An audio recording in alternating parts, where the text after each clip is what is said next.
Kolo, solingi o s'abonner au betika point. Kilongo TV. Kilongo TV.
Mikolo, solingi o s'abonner au betika point.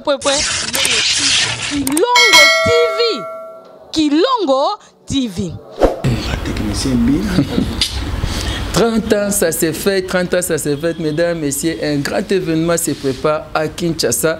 30 ans de carrière de l'artiste musicien chrétien José Nzita. Voilà pourquoi on est venu lui surprendre en pleine répétition. Il est donc là à mes côtés. Papa José Nzita, bonjour et joyeux anniversaire.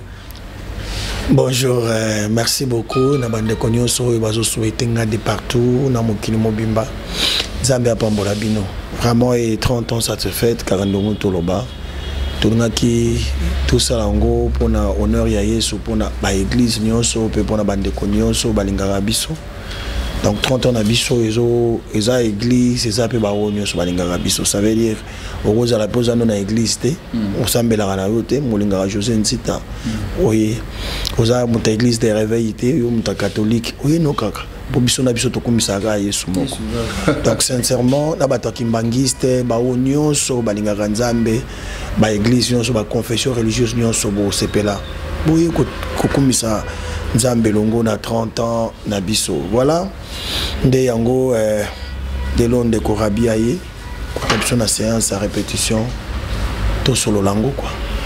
Tout sous le lango 30 ans c'est pas facile et ba mingo bandena bango to pe ba mingo kutaki ba katana mais yo au moins au lundi kaka et 30 ans mokoka vraiment coup de chapeau biso tozo féliciter yo ils a facilité 30 ans de carrière ozo préparer 3 grands événements tous en échangeur pendant 2 jours et puis toki na showbiz chez les 23 le 22 le 23 plutôt que chuter le 24. Le 24 on a showbiz donc le 22 le 23 l'échangeur on a l'humité le 24 tous on a showbiz spectacle en couleur côté spectacle tout le belonte pour mon colon yo c'était pas facile. C'est facilité par José déjà ni bandel na yo et au bandi mingi to découvrir na musika na kolo. Ouais. Moi c'est quand kolo bo découvrir ngana mo c'est vrai parce que ça qui le bon mot yo nzamba permettre qui est bima. Oyo pe sala ki combo ya José Nzita vraiment. Ouais. Museka nkolo ngani beba titre na banda oyo bandel tina oyo suka moko na zo bisa yo cartona ezali album moko epambole bato parce que banzembo zena kati ba pasteur ba komena ko teya message oyo au salon. Bah oui. Bon, moni makamango ezala soki kolo apesa yo eloko. Bat ba ko découvrir ka eloko eza. To sala ka makasi. Sincèrement, tozwa eloko pa na nzambe poto pesa. Quand tu n'as pas une chose, la chose que tu as reçue de Dieu, c'est difficile hein. Ko forcer ko pesa eloko yo za na ngote au monde appena qui est ok peut bien te. Mais so nzamba pesa yo pene eloko, hein. On remarque ce que nous se reposango. Et ça la peine facile et qu'on soit payé ampleur nango par rapport à moto à personne parce que Jésus n'échoue jamais et soit qu'il a jamais échoué donc ce qui a payé ça yo penza promesse et qu'on a le kwanzambe kubanga kana hote ata na katako kombe ata côté nyoso ce qui ka kubimisi le kozana nango on remarquer le kwa banzinzi ba yo kasula manga ba yemba la moko donc je crois que biso to zue pa ina nzambe gratuitement lokoyo yango moni to zo pesa ngope e pa ina bato voilà. Le 22, le 23, mes places échangent. Le 22, le 23 au septembre, déjà vendredi prochain. Le 22, oyo. Il y a le 22 na samedi, le 23 tu as échangé. Tu kumi sankolo papa José Ndita. Yo yo ka moseka. Yo ka banze munyo sa papa José Ndita ba minkunga. Boya to kumi sankolo sumasi na Nazareth. Bon na showbiz to zalana e kozala malamu mingi. Et bekai Nzube, ba difficulté, mais au réussir quand même koleka. Bon, ils ont ma casse n'a pété. Si on a le binga na réussir, c'est qu'un gamin on a mis ça là. Mais en tout cas, nous avons besoin de bengio à couper ça yo ba capacité na ma casse ya vivre. Tala. C'est pas là ce qu'ils ont ma bengio. Si on a ma bengio, by forme sous ça la route. Et ça, c'est comme si moi qu'on les lingeya. Mais Nzambe yemoko aye à intervenir. Tout à l'heure dans la Bible ba tunyo son kola benga soke yindeli bango bazonga ka sika kola benga bango. Puis ba rappela ka Nzambe makambo ayebisaka bango tango abenga ki bango. Donc son kola benga yote c'est difficile pour rappeler ni. Ozomona sikoyo yango moni avantage kolukaka ozalaka na Nzambe ayebisa yo likambo ngaza makambo Nzambe ayebisa ngai. Ezaka soki na komi pena difficulté la bandolo ba makambo kola loba. O sentir makambo elembi.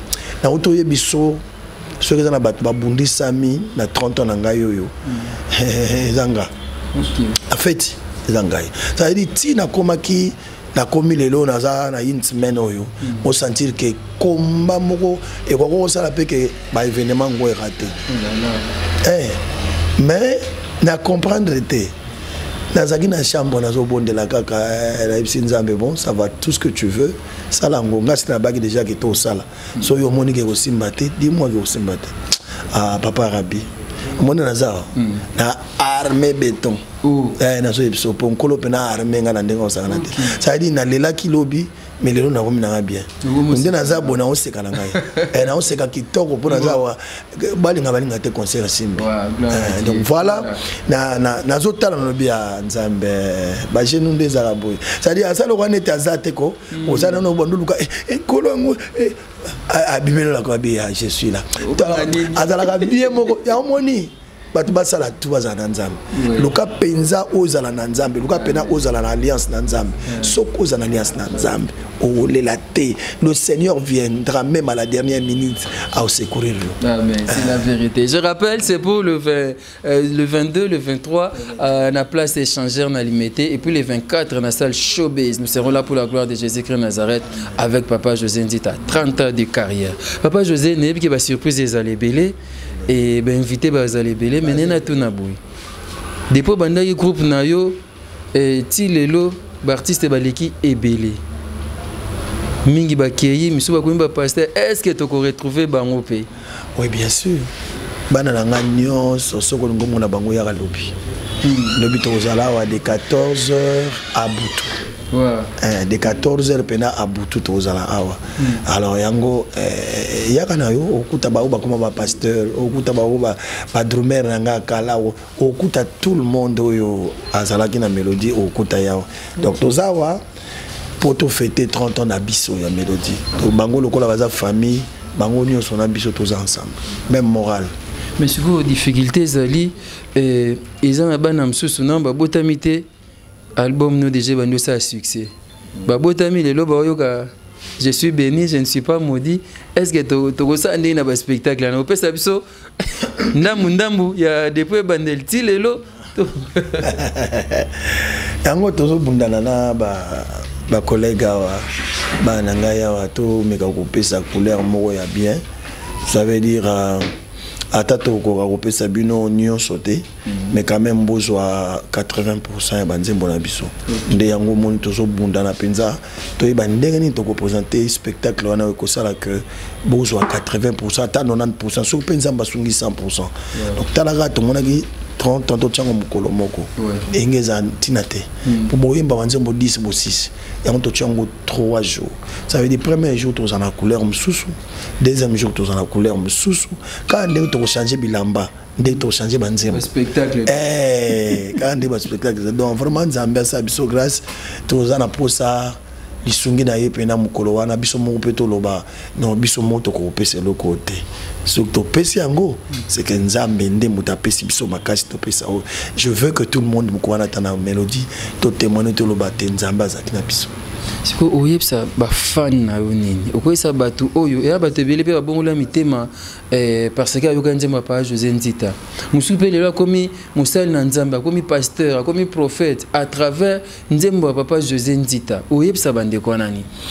Non mais omoni kolo aza mayele makasi soki apesi yo vision a pesa o provision omoni bato nyonso babongola mitema na banzela mbo banzembo na biso baza ba provision nzamba pesi biso. OK kasi so oza na message kasi il faut ebota mbuma te e kasi bambuma wana nde kobota nde ba oyo bandimeli message na yo ba oyo babiki na sima message na baza ebele monde entier nazala ba témoignage même ya ba musulman. OK bazala ba musulman ba comme ba chrétien lelo moni bazala bato bazako samba ba église ba kinkukusa ya kondimela bato mais ba bongola mitema bazonga bana nzambe pe bazo sala nzambe. Bon faut dire que biloko yango eza pena ya yote so ezango ya yote ba surprise aboye oya il y a quelqu'un où na kuta na yazo témoigner ya bien oya témoigner pona mwana na yemoko mwana silaki makila ni oso sil na nzoto ba okende mona tika na 1% ya makila ba bi 1% donc 1% ya 1%. C'est dire akufi na ye mwana wana nakato pista la bisi papa bayi manzembo nzambe nanga nzambe mwana wana bando yemba tanga bando yemba makila soki utaki wapi to yebite bayi ko contrôler batali makila normal makila zongi normal bazongi si makila bon nalobi na yebite eza na ngonga bablo mso ezaka so lo bango bwa alobika po eza anniversaire na ye alingika batia impact na yebite bakoya bango moko na seki bango boluka boya bomata na podium bo témoigner. Il y a des gens oyo babiki na banzembo ya bato yo bazwa mabana na banzembo eza na bato misala ekufa ba se retrouver na banzembo tango na koloba que soki ya solo nzamba benga biso bango nde baoyeba ya solo parce que moto aza appelé pas nzambe ou pas parce que quand Dieu t'appelle il faut ba découvrir maluba moko kat na yo ba résultat kat na yo o yezo ndimisa bango ke ya solo auti na nzambe bango nde ba témoigner biso te. OK et ça bienvenue donc ces jours-là nous serons là à la place des changeurs à Limité le 22 23 à partir déjà des 15h. Venez avant, venez donc à 13h, 14h parce que les places. 10h. Tu vas tongo 10h pour d'ailleurs on a un concours. À part concours pour tout la nini documentaire na biso. À part documentaire na yoki ba misie ba comédie ba osalanga surprise. D'ici là quand on a ofungola internet on a ba comédien nyoso ba isobe ba sai. Patinde tendenga ba vidéo eza en kati wana. Et kalate bozo mona ba vidéo na ba ba laki ba toke ba oya ba osala wana. Donc na ebité ba oya langa surprise nini. Ba o travailler ensemble. Na ebité ba ensemble pona nga pour la naïveté. Donc je crois que total la ram kolowana ba surprise ngo mais déjà moko na moko ça salinga ba vidéo ba tindelingango kala tena si avozo nganda ko mona na publication déjà isobe sai mama kalunga kutia bwakaki décor azobwakelanga bango nyonso bazobwaka do semaine oyo za bango na bango nde ba kotondisa Voilà. Donc, soko ozo sa amsa nzambe, ba isangelo komoko kolinga kotika ba cicatrice na mitema batute. Tu rende ma trace, tu rende ma bénédiction, tu rende ma pamboli. Pour ça otiki cicatrice, ils a pas si mingi pour motaka niso. Mais so otiki li pamboli, ils a éternellement na moto a moto. Voilà. Et ouais, namo sekati lelo na je suis béni et ba album bon déjà. Tout ça, il y a 8 albums. 8 albums, sans côté bas single. Bas single, oui, bas single. Bili, na featuring na batum chouchou. 8 albums. Moi, n'inga ina zana na plusieurs options mo boy. Na ça l'album te pona wol sa ça chouchou. Mon album normalement sur bimisi yango eza message mo ko ina tango. Il faut que la motanga que l'album ba 3 ans 4 ans. Et c'est l'autre. C'est que ba consommer yo ba yo kayo. Pour ça l'album aussi si et moi, c'est bien. Mais plus on anticiper en gros, plus on permettre de vendre dans ma cambolobité. Allez, facilement, aux autres, on a si maison bunga. Et bunga. Donc, ça, quoi, moto, au leki, ma parole, ma colo. C'est pas bon. Faut que tu attends, bayoka. Bayoki, va consommer. En fait, on a évité. Quand la Toro, ça a le bon poteau, on a pas producteur. On va les lots producteurs, on va faire un bon shoot. Non, on va producteur. On va ça va le bon belé pour la. Ça, on va permettre. Ok. Voilà, je vous invite. Venez donc très nombreux. 22, 23 vendredi, oh, il y en a samedi. Tozala, na place échangeur, na papa José Ndita Bongo. Dimanche, tozana showbiz. Tozala, on est ce spectacle en couleur. Oui, papa José na spectacle à Sakanate. Boyoka ba reggae, boyoka ba nzembo nyonso o beta. Et puis netinga ko toposa ba ndaja pour na ba nzembo mais boya isa option wala pe. Et voilà, quand tu vas bon, tu vas bon. Tu vas attendre moto que la public pour nzembo ni to beta. OK. Ouais. Mais na zanga mo côté na bi que na ozana ba invité belé o ba pour interpréter pe nzembo na ngali kwa podium to yemba na ba ba feature. Na mona dana mama lor boyemba gi. Bon moni quand tu sais pas na yi. Ah osala ngo mibala nga. Ana denzembo oyemba. Mibale.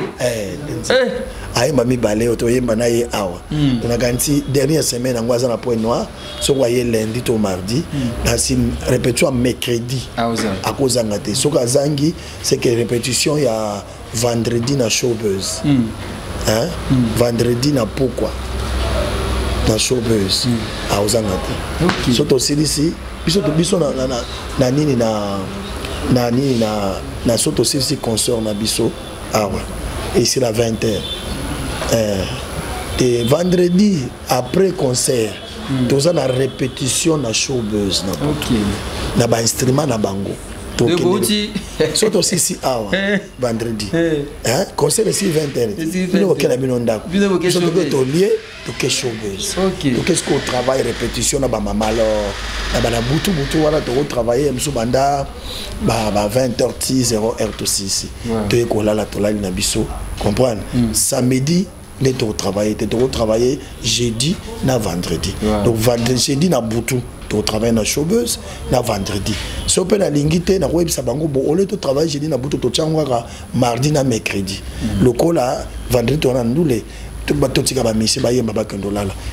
chango mercredi na jeudi pour te travailler bon mais on va proposer à la jeudi na vendredi tu talent to so na bango wande ko répéter à showbuzz to zana mama lor et là si aponi banzembo oyemba na bombeli bino déjà ala denzembo na ya koyemba ari papa azana nzembo mo oyemba changer baloyo David Bikoro habillé pas dans nzembo na ya poni oyemba baloyo ser na biso boka ser na biso na beta biso te o mikola zo yemba yemba ye pa lobi na ngai vient na nzembo moko na ngai soko moeza to sala ngona yo donc nazana 5 invités au ba yemba na podium na révéler bino bango so totikali na 3 jours et 4 jours de na rotia bango siko na internet pour na pesa bango na ba titre ba nzembo makanta na simnoso boyete bo raté boya spectacle wana le 24 na showbuzz et Souka mais le 22 le 23 boya déjà to bandiango ils a déjà fait 30 ans ça s'est fait mais bande ko bipa ipa bazo tout n'a pas José au bazan Kinshasa te na Braza na Point Noir na Lubumbashi et bazo tout na bongo fête bango ko Souka na Kinshasa bango ba fête na Matadi. Bon déjà tous en bas délégation à Lubumbashi à Manani ezawa mais sauf que Zambia sala biso grâce moi les kamango za les kambo ya mopepe moni mopepe kozana avec ça ce que le bien que Lubumbashi nzamba ko susciter bato na Lubumbashi o ba kobimisa mbongo na bango pour ba mema biso na Lubumbashi ko futa ba biyo ke Lubumbashi yo moko na délégation ça pèse mais ce qui nkola ko sala grâce que mutu mo bena Lubumbashi abimisi mbongo albi bon 30 ans José Nzita à Lubumbashi Nathalie Bino déjà dans lobby soyez le bienvenu 30 ans José Nzita à Matadi na Congo central au Boma soyez le bienvenu 30 ans José Nzita na Brazza Brazzaville bozo talangai soyez le bienvenu 30 ans José Nzita na Pointe Noire bana Pointe Noire ba Pointe Noire nyonso boxpunga bo benga toya 30 ans José Nzita na Paris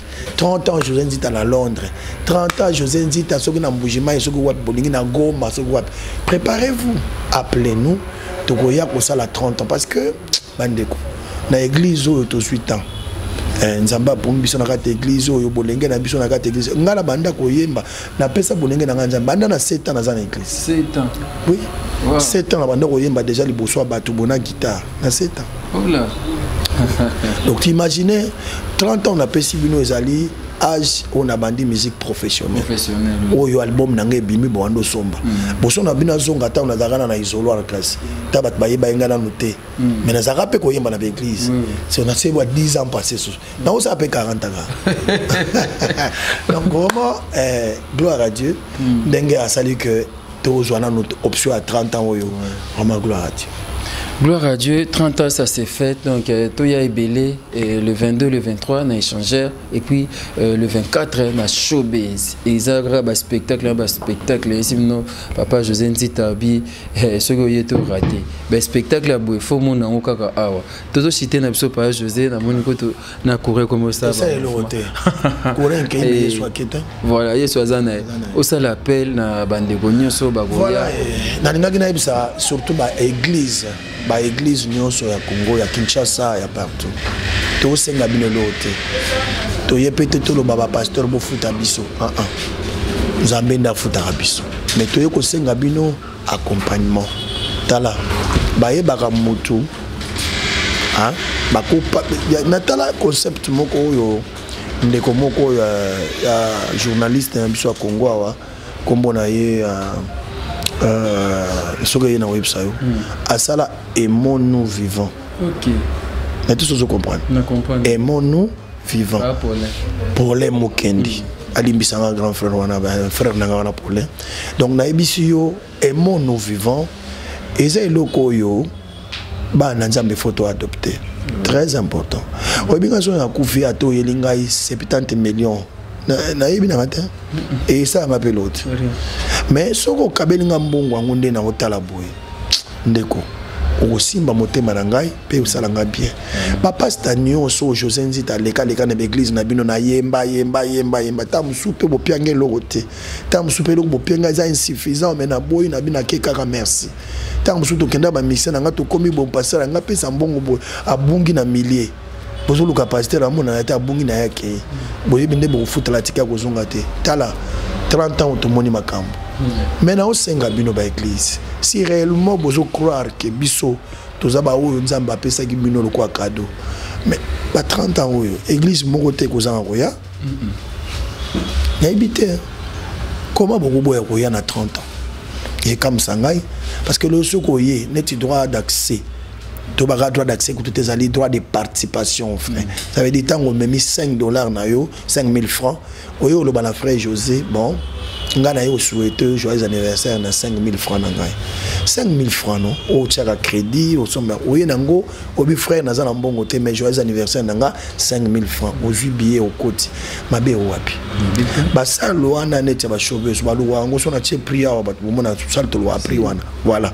Mais sikoyo na pri wana to tchele bino kaka droit d'accès $20 pour anine parce que ça mokié. Surtout tu tiens assez bat ba auto ndebele. Donc vaut mieux ils à $20 pour za moi kumoko ya moi katikati ba o nyonso ba nzamba pesa facilité wana ba ya ba futa $20 wana. Nazo benga ba pasteur. Naza prêt à couper sa invitation à pasteur nyonso ya Congo pour aya wana showbiz. Na l'esplanade ya nini ya échangeur poza nango etandi ya monene ba pasteur nyonso soko ningo ya vendredi oningo ya samedi na obligé na kopesa ta des invitations oye ya vendredi oye pe ya samedi kaka basali na nzambe pona yebisa bango kenga ninga bango po yo lobelanga na ndako ya nzambe na yo ki bande ko bokende soutenir frère José Nzita na $5 5000 francs. Et ça coûte combien?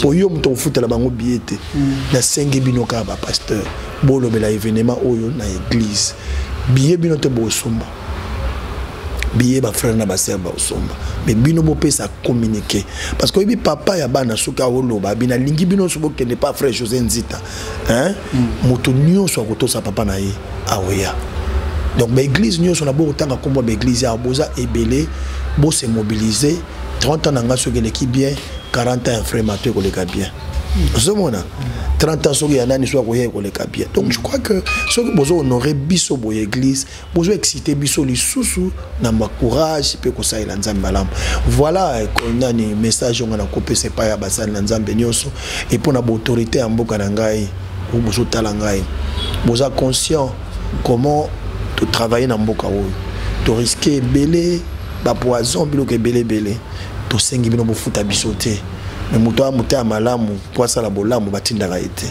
botala nga na misu ngabe na tala bino na otaba invitation na ngai partout na okota na ba bureau na bino na otika ma invitation oye gloire à Dieu oye pété gloire à Dieu mais boye ba c'est votre frère le patriote oyo azondi mapé ko se sacrifier pour na mboka na ye ko pesa ba message ya ba sensibilisation pour que mboka na biso ezala uni mboka na biso kende liboso pensez aussi à votre frère voilà donc message on a ko pesa pas ya ba konza mboka na ba toyo na église nzambe apambola bino ngana poni église terre na lobité ka église de réveil catholique musulman banani j'ai des frères musulmans qui m'aiment beaucoup na ba boya ezana problème.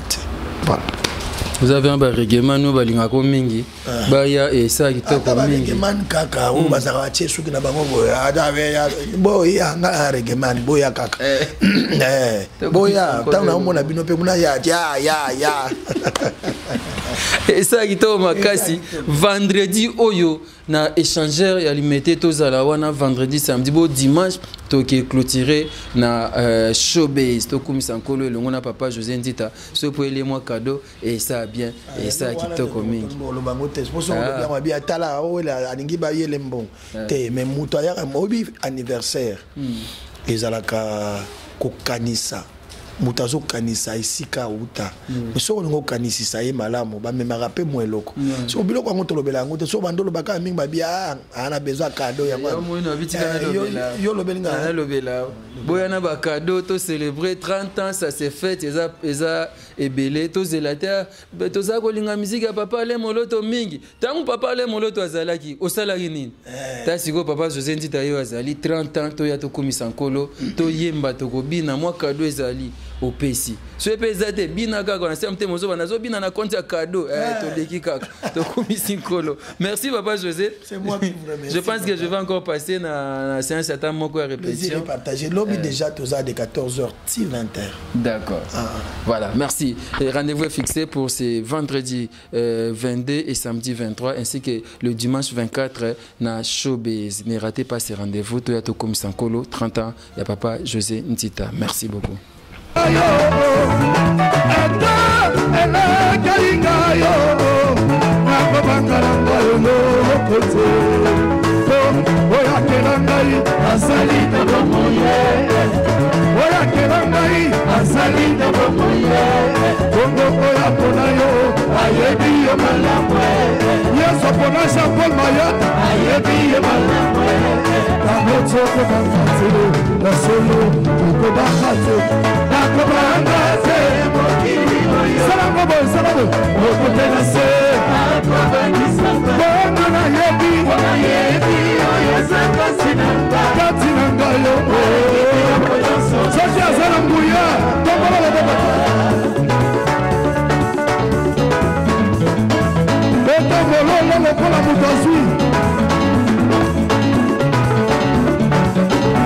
Je salue ma palema diabonica. Je salue Papa Manja Monica. Zabalabo. Kolemazoto te Monica. Kobanga banga te Monica. Ozali koki mamangu na montre ya Nzambe. Salabo. Yebisa troisième seka na bango lelo. Tango na mbe ezali. Lomabo si oseka nga lelo. Salabo.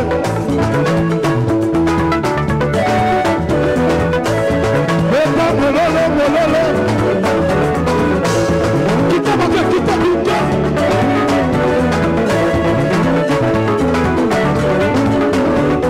Allez, kita les sous.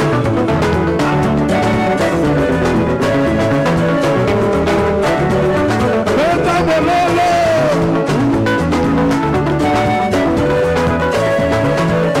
Zamba bamba na ye. Toma la boy, toma la boy, toma la boy. Ozali koki mamangu na montre ya Nzambe.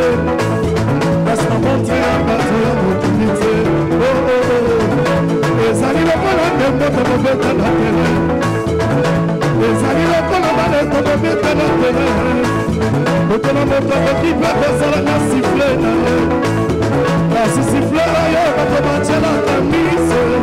Ezali sifle arbitre oyo azalaka tateka. Soki asiflete, mache kosilate. Kolo soki alobite, mache kosilate.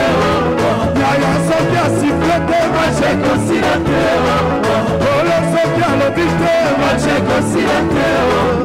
Aribita bobo yanga, eya sumanda na Nzambe. Yene ayangi tango nini machi yako. Sala bobo bobo, toke. Elonga, tato lelonga, tato na toke. Elonga. Kai azali, kai nakobanga, kai nakose. Ole ole ole, akonzi kabate. Ayo sasemi liboso, so yana kulana. Hallelujah, akonzala nanga. Kakigo nasuka, osotele. Suka mosole sala.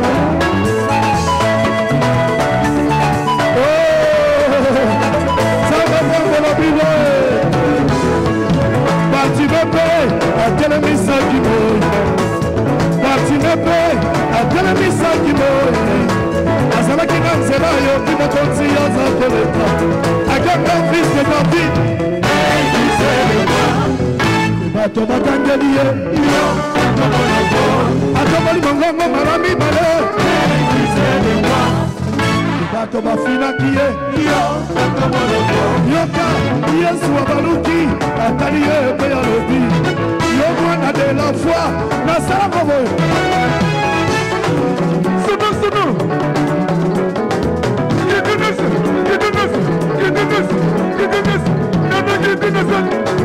Nana gidenes. Ya bagi.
Yes,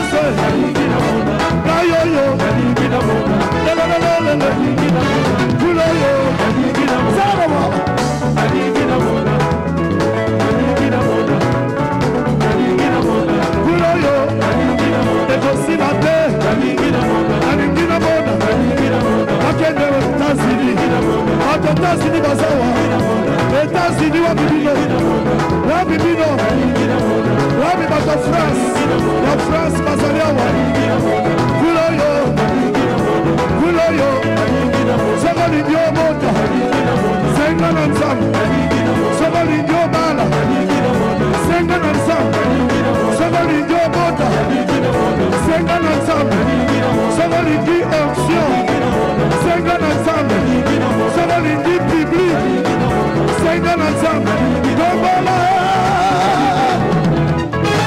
elonga napa sarasi na victoire boy kokoma elonga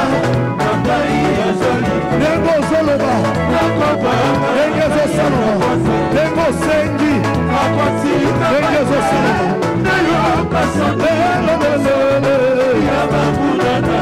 Alléluia, Akosa, allez,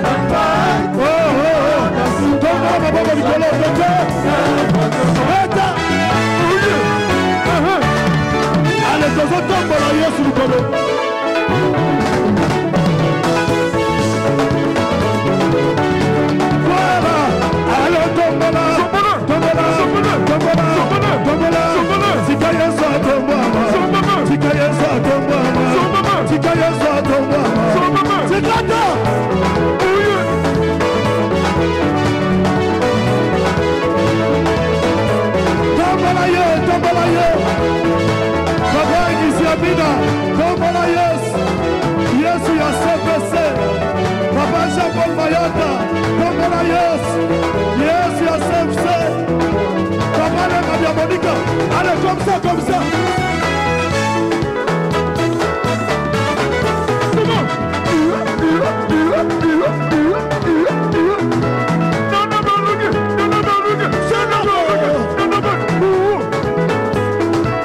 Tombola.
comme dans le mal.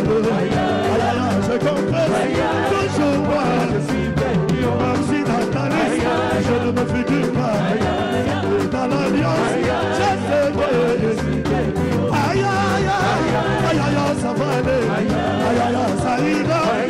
Aïe, aïe, même si tout le monde est venu de moi, c'est avec Jésus, je crois que tu m'appelles mon Dieu, je ne te condamne pas, donne-moi l'état, tu confesseras que je suis, allez, prends ton argent, laisse-moi Jésus, seul avec lui, je sais que, qui t'envoie, aïe, aïe, aïe, aïe, aïe, ça va aller, aïe, aïe, ça ira, aïe, aïe, j'ai pris l'option, chaque matin, quand je me réveille, allez comme ça.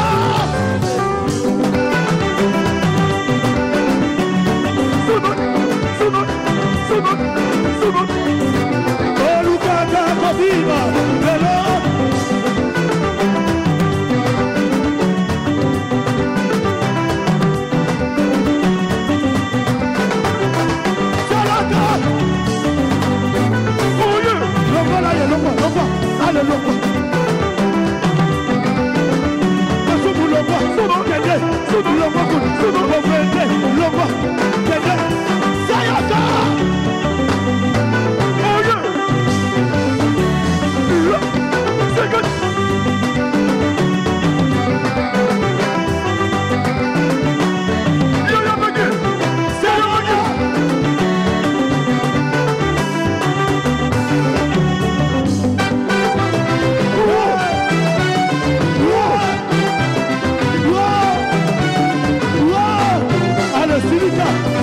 Mikolo, solingi o s'abonner au Betika point. Kilongo TV. Kilongo TV. FB International, Fiston Bassende, agence de fret maritime pour Paris en France, à destination de Kinshasa RDC.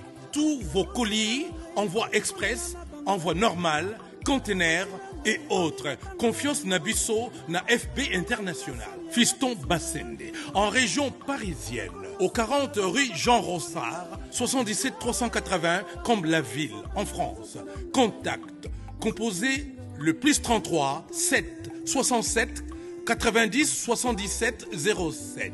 Et à Kinshasa RDC, votre contact au 72 avenue Maringa, commune de Kassavubu. Référence à Sosa Chaba. Téléphone plus 243 89 89 11 402. Le fret maritime. Ezali Mosala ya FB International. Fiston Bassende. Allez vite, vite, mais alors très vite chez FB International. Fiston Bassende. Qui salona, qui salona.